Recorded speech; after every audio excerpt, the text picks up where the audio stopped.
Hello and welcome to Beacon Pines, where we are about to go check on Mr. Tolliver in the basement.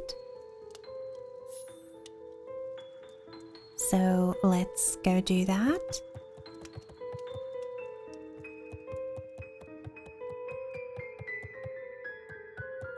Where was it again?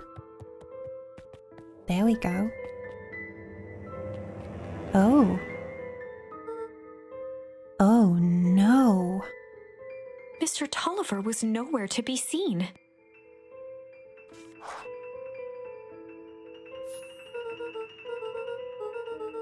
Maybe he woke up, escaped from his bindings, and left without a trace. Or maybe Gran knew everything. What do I do? Luca's hungry stomach groaned. Not realizing it, he'd gone the entire day without eating. Okay, I can figure this out. Just need a little brain food. Luca rushed over to the pile of jam jars, unscrewed one, and shoveled a handful into his mouth. I'm afraid your jam delivery will be delayed. He flipped the lid to read the label. Mr. Nuncreed. Oh no. Oh no. Mr. Nuncreed. You shouldn't have taken that jam. Okay, now I can think. So, if Gran knows we tied up Mr. Tolliver, I'm screwed. If she doesn't know, then I need to play it cool. I guess the only option is to go to bed and act as if nothing's wrong. Gran will think Mr. Tolliver finished what he was sent to do and left when he was done.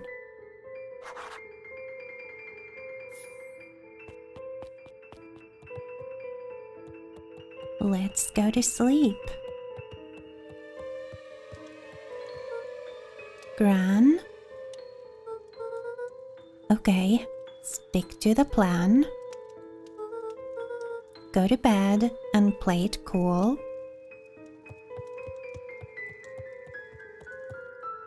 As Luca climbed the final stair, the emotion of the day dragged heavily on him. With each consecutive step, his legs weakened. Yeah, it's not just the emotion. His stride began to falter. He tried to grab for the railing to steady himself. Something was wrong. Come on, legs.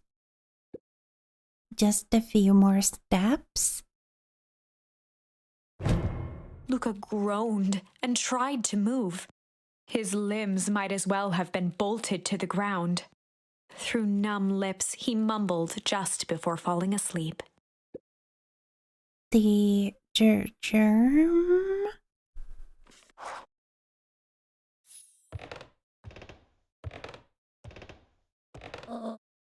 Sweet boy. What did you get yourself into?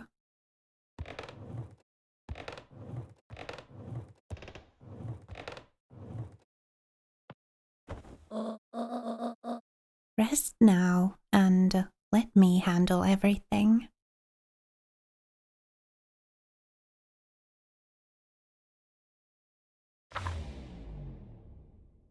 Chapter 9.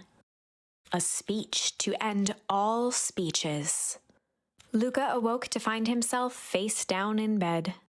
He moaned into his pillow. Why would Gran drug him? The jam wasn't meant for you, Luca.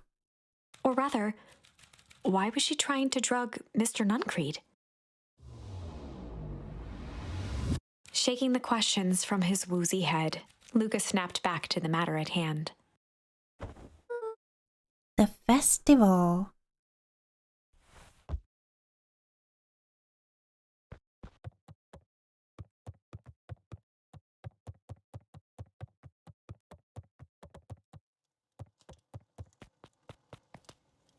I guess we're going to the festival then?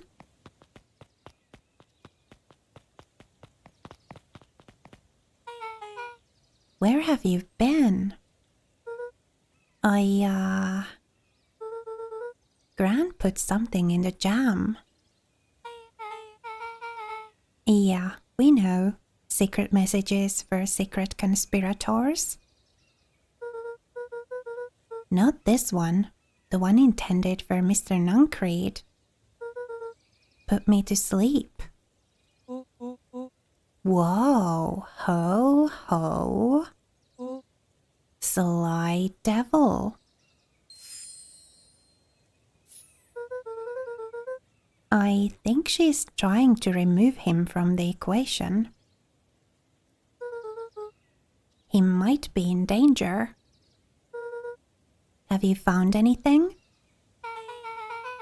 We looked around but haven't seen anything odd. Your Gran is nowhere to be found. But Mr. Nuncreed is just loafing around waiting for the speech. What speech? Mayor Gus just got up to the podium. Everyone's gathering at the stage. Let's get moving.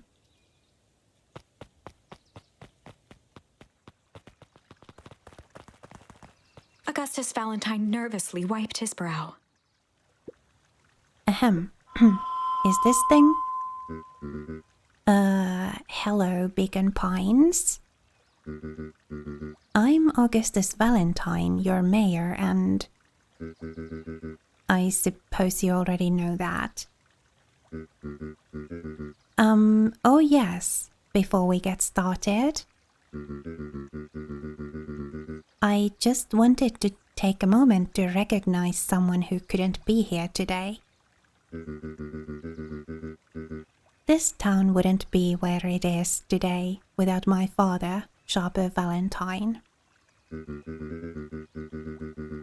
So I thought we could begin with a round of applause befitting such a great man.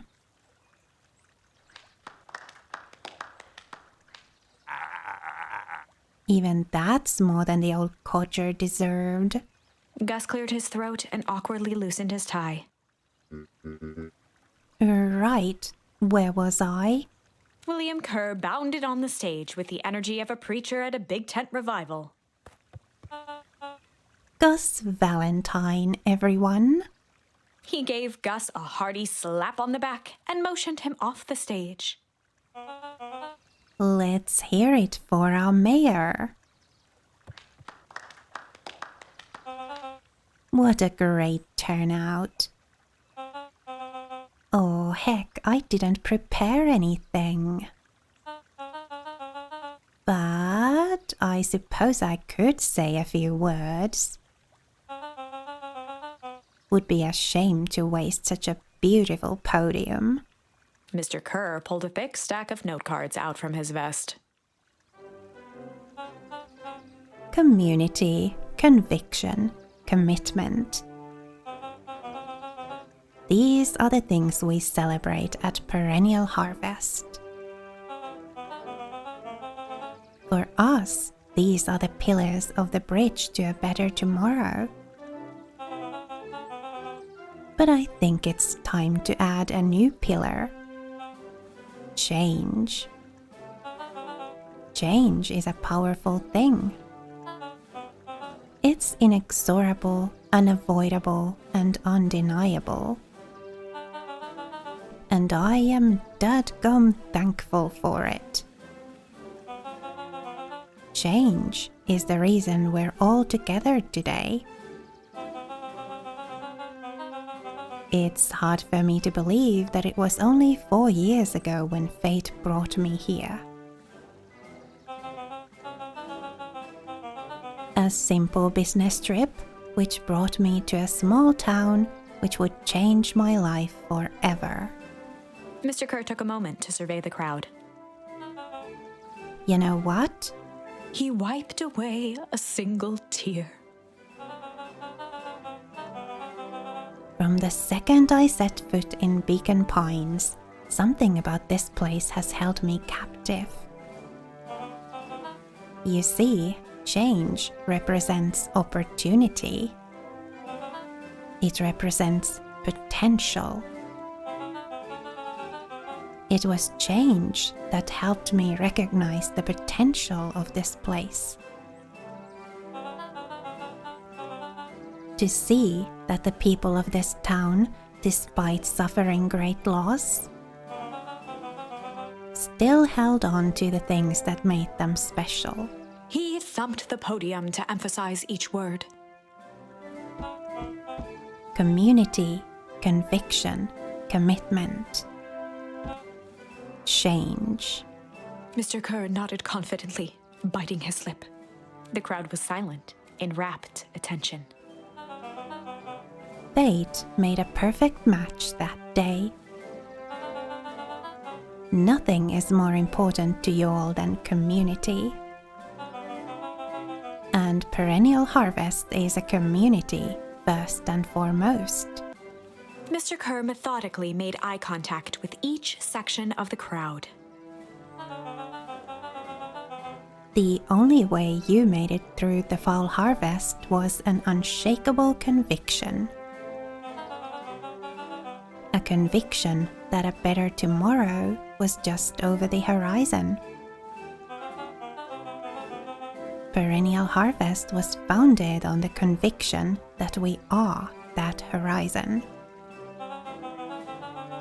This festival is a symbol of our commitment to each other. His voice began to build to a crescendo. We now walk hand in hand into a future we will shape together. And that is what change is all about. Grabbing the future by the scruff of the neck and making things happen. Change is a choice. I am tickled pink that we will all be making that choice together. How great is that? Just imagine what we can accomplish.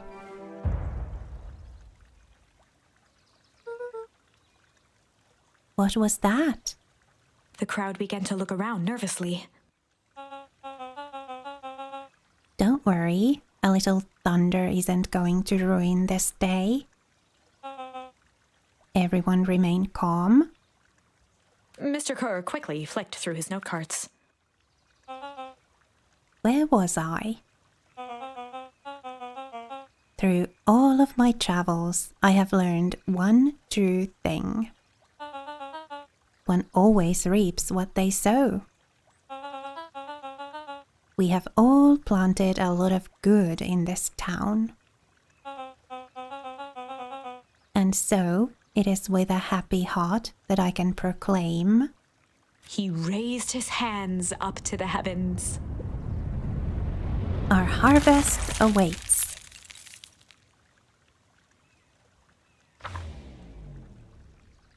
At that moment, a merciless wall of impossibly cold air ripped through the crowd, instantly freezing everyone and everything it touched. For a man like William Kerr, this was a fitting way for things to end. On a stage, with an entire town frozen in rapt attention for the rest of time. The end. There's that ice again! Whenever I think we're getting close, it comes along and ruins everything! Maybe we should just quit? Maybe you should just close the book, walk away, and never think of me again. No, I don't mean that. We got a little closer this time. We just need to try again. Please. All right.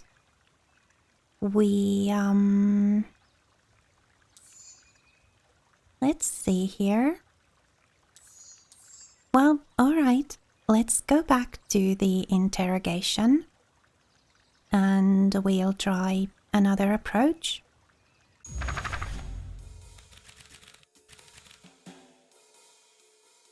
Let's do good cop, chill cop. They'd run the classic good cop, chill cop interrogation. I'll handle this. Just gotta play it cool. Luca walked calmly to the light switch, flicking it off and on a few times. Mr. Tolliver shook his head, gathering his wits. Golly, I sure got my bell rung. He looked over to find Luca, who returned a calming grin. Sorry, Mr. Tolliver. This was all a big mistake. Luca, what's going on here? Why do you have me strapped down? No one's fault, really. Rollo just got a little startled. Rollo's here? Rollo and Beck emerged from hiding to give a timid wave. Well, alright. Mistakes happen. You kids gave old Hiram a good scare. Let's just get me out of these ropes and call it even. Luca glanced over to Rollo and Beck, who replied with skeptical looks. Mr. Tolliver, why are you in my grand's basement? I'm here to help, of course. Help with what? What's my gran up to? If you'll just cut me loose, I can show you. How do I know we can trust you? Mr. Tolliver exhaled with disappointment. Luca, have I ever done wrong by you? No. And since your gran moved to town, haven't I been nothing but welcoming? Yeah. So why would I turn my back on your family now? It's just... all this stuff seems pretty weird. A board with names of people from town. An archive of my dad's old disturbing patient notes. Luca gestured to the corner. Barrels of explosives. I can explain everything. You just need to untie me. You kids deserve an explanation. Luca looked again to Rollo and Beck. This time they shrugged. Luca began to slowly loosen the bindings. Mr. Tolliver gently rubbed his wrists. That's a good lad. This'll all make sense in time. He edged imperceptibly toward the stairs as he spoke. Yeah, he could have spoken while he was tied up. You should have made him speak first, and then loosen his ties. You see, this town has secrets, Luca. A very dark past indeed. Before the kids had even noticed his movement, Mr. Tolliver was at the light switch. A past that must be brought to... He punctuated his final words by flicking the switch and rushing up the stairs. light. Son of a... Beck darted to the wall and turned back on the lights. It was too late. Rollo confirmed what they all heard. He just locked us down here. Mr. Tolliver's muffled voice came from behind the door. I wasn't lying, you know. This is for your own good. You kids just keep tight down there and let the adults handle this. They looked bewildered at each other. Play it cool, huh? Not now, Beck. they heard the staccato thump of quick steps exiting the house. The kids looked down in resignation. This isn't how it goes in Hank Atomic. For some reason, they'd always assumed it was up to them to save their town. Luca opened his mouth, hoping to conjure some magical words to make this right. Only a hollow croak escaped. The end. Well, we certainly aren't going to find a grand resolution to our tale locked in a basement. Back to the drawing board. We have one more charm to use here. Good cop, sly cop. They'd run the classic good cop, sly cop interrogation. Luca and Rollo ducked behind a barrel, leaving Beck to her task. With a few crisp snaps, she roused Mr. Tolliver. Whoa. What's going on here? You're that Moodwell girl. Please, call me back. Sorry about all this. Mr. Tolliver looked down and shifted a bit, testing his restraints. It seems there's been a mix-up. You see, I'm down here for the same reason you are. Juniper sent you here? Beck caught herself before letting the surprise manifest on her face. She'd already gotten him to reveal his relation to Gran. This was going to be easy. You know how Juniper is with her precautions. Operation Sparkplug has us all on edge. I guess she thought you needed some backup. But she sent a child? What better way to avoid prying eyes? Who would suspect a kid? I suppose that makes sense. Mr. Tolliver wriggled a bit in his restraints. Oh, I'm so sorry. Beck quickly removed the ropes. That had to be uncomfortable. A little, yeah. But you understand? We never know who to trust in this town. Mr. Tolliver rubbed the growing knot on his forehead. Very true. So, it turns out that we're both here to... Beck twirled her hand, as if to prompt Mr. Tolliver to finish her thought. destroy the evidence. Beck shook her head and clicked her tongue. Yep, the old gal is nothing if not thorough. Mr. Tolliver let out an amused huff in agreement. She sure is. Can't blame her, though. If anyone were to find out that we're going to destroy the source, well, we both know how bad that might be. No one will know anything once I finish clearing things up down here. Beck was on a roll now, playing Mr. Tolliver like a fiddle. You're sure you can finish this up on your own? Juniper trusted me for a reason. You can leave the rest to me. Good. There's one more loose end I'll go work on. Loose end?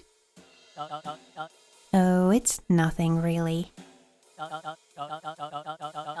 The other day, I had the radio on scan while restocking the candy shelf.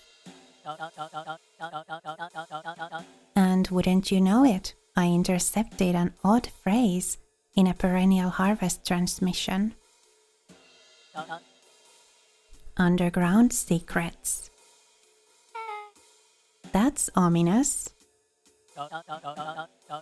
I think it might be a password, but Juniper dismissed it. Said it wasn't mission critical. What's the password for? We don't know. So we have a password and nowhere to put it? It's gotta mean something, right? Good thinking. You should probably go work that out. I've got this under control. That's a relief. Between you and me, this basement gives me the willies. Heading for the stairs, Mr. Tolliver hesitated and turned to Beck with a puzzled look. She grinned and gave him a peppy wave. With a shrug, he continued up the stairs, whistling a jaunty tune. You guys catch that? Sure did. This whole time, Mr. Tolliver's had a candy shelf. But all he ever sells us is apples. Beck blinked slowly in disappointment. The password, Rollo? Well, sure, but once things are back to normal, I'll be having a word with Mr. Tolliver about that candy shelf. Fine. In the meantime, I've got an idea. She turned to the table and began tearing small scraps of paper. He said he heard a password on the radio. Any good spy transmission is never what it seems. Beck marked each scrap of paper and leaned back. We just need to find the hidden meaning. Okay. What's another word for underground? Buried? Covered? Could it be a cover-up? Maybe it's one of those each letter is a number thingies. So U would be 21. N would be 14. D would be... Ooh. It's an anagram. Nuncreed's drugstore. Luca and Beck looked at Rollo with amazement. Rollo, that was incredible. Well, it's either that or Kren's new drugstore. Yeah, I think you were right the first time. How did you do that? What can I say? I love ciphers. Well, I guess we know where to go next. Investigate Nuncreed's drugstore.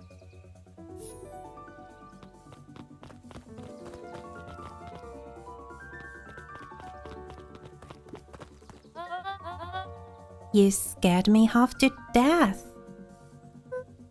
Sorry. You kids haven't seen Mr. Tolliver around, have you? Nope. He's got me waiting around like the last slice of pie. I swear, that man would be late to his own funeral.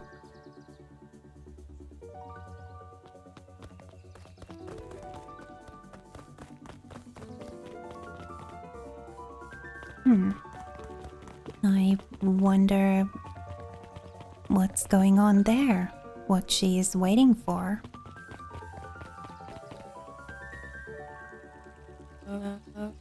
You're late, Augustus. Sorry, sister. Was caught up with work. Work? You? I had a few more details to lock down for the festival. Oh, what do you have to report? What is this insipid town festival really about? I think... Gus looked around nervously. I think Mr. Kerr really does just want to do something good for the town. He's actually a pretty nice guy. You should spend some time with him. I didn't pull strings installing you as mayor so that you could make friends.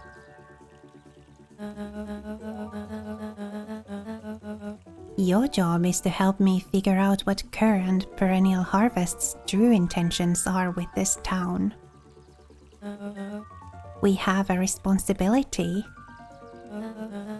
This is our father's town. Was.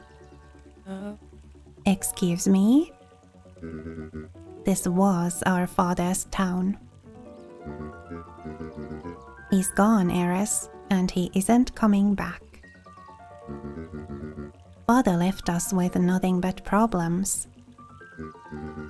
Mr. Kerr came here and offered to help us. We accepted that help. We didn't agree to them turning Father's warehouse into a toxic dumping ground. That is just a temporary arrangement. The glow can be seen from our damned backyard. They're dumping their nasty little secrets on us. When this all inevitably goes wrong, who do you think will be blamed? Eris's cry hung in the air. We have a new choice to make now, sister. This town is going to change, whether we like it or not. Are we going to choose to be a part of that future? Or be forgotten in the past? It's a shame. Father named you Augustus, but you will always just be a Gus. Good night, heiress. I'll see you at breakfast tomorrow.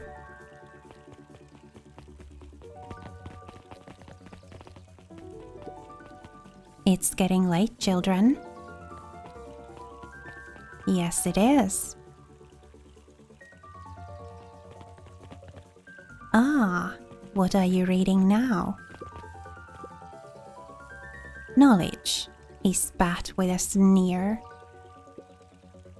There exists a gulf between knowing something and being able to do a damn thing about it. I do hate it when the villain makes a good point. Well,